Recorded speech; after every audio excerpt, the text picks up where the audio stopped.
Hey everyone, I am Parushi Sharma. Currently I am working as an intern with Lexis and Company, and today I will talk about the procedure of appointment of judges.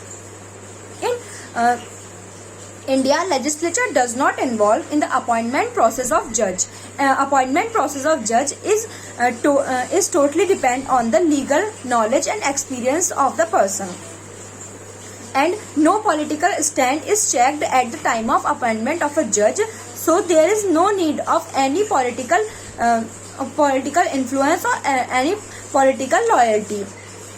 And there is no central body like a UPSC exists for the appointment process of judges, which proves that the interference of government in appointment of judges is negligible.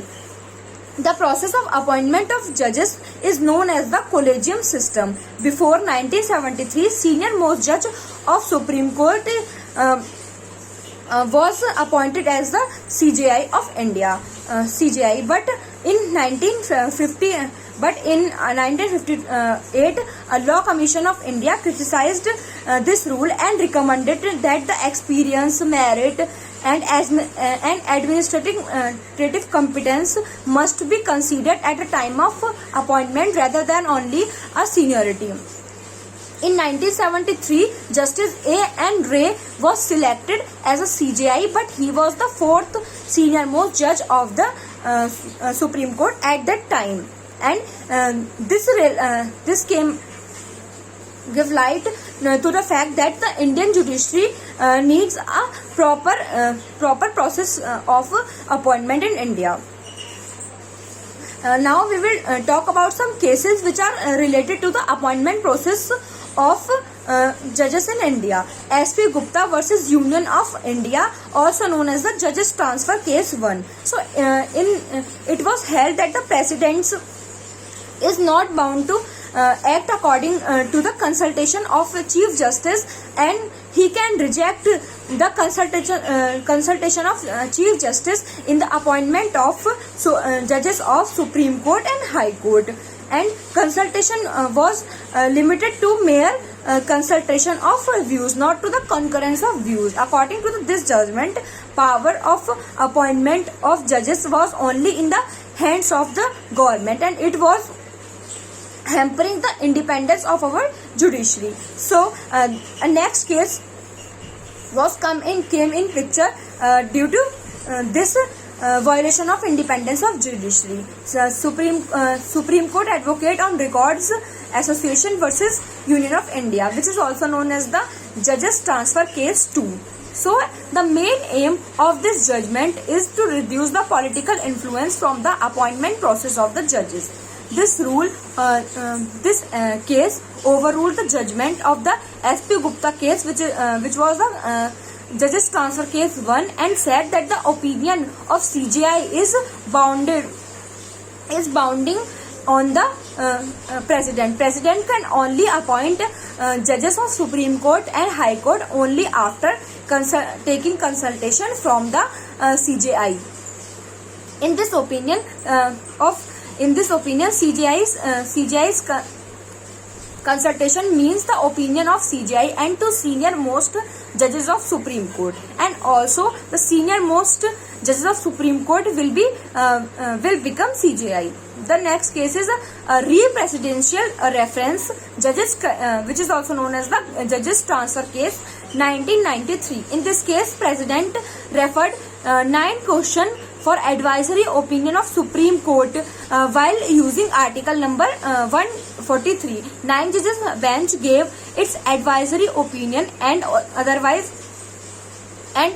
they came to a conclusion that the CJI will be obliged to consult with other judges, or otherwise the opinion will not binding on President. CJI should consult with 4 senior most judges of Supreme Court in the appointing process of the judges of Supreme Court, and 2 senior most judges of Supreme Court in the appointment process of the judges of High Court. In 2015, 1909 Amendment Act was introduced to replace the collegium system and form an organization to conduct appointment of a judges at central level.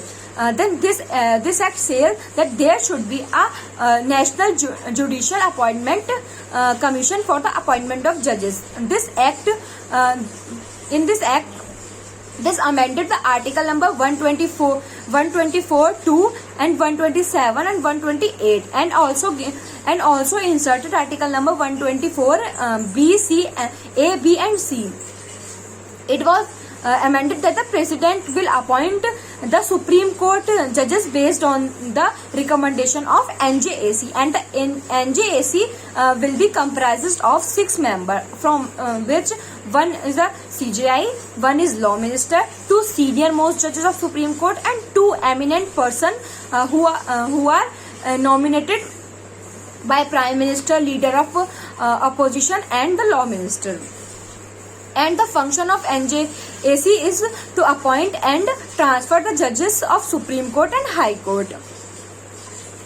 And next we will talk about Supreme Court Advocate on Records Association versus Union of India, which is also known as the Judges Transfer Case 4. In this case, the constituency of 99th Amendment Act was challenged, and it was declared null and void, and it was violating the independence of our judiciary, as it gives the power to appoint the judges in the hands of government.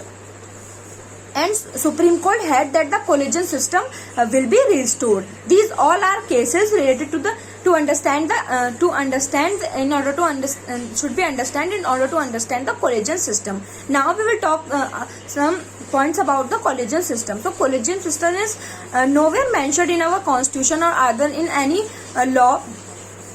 But in this system, the appointment of judges of Supreme Court and High Court is done by the president by taking the advice of CJI and consultation of CJI plus 4 senior most judges of Supreme Court in the case of appointment of judges of Supreme Court, and 2 senior most judges of Supreme Court in the case of appointment of judges of High Court. So this is the process of appointment of judges in India. Thank you.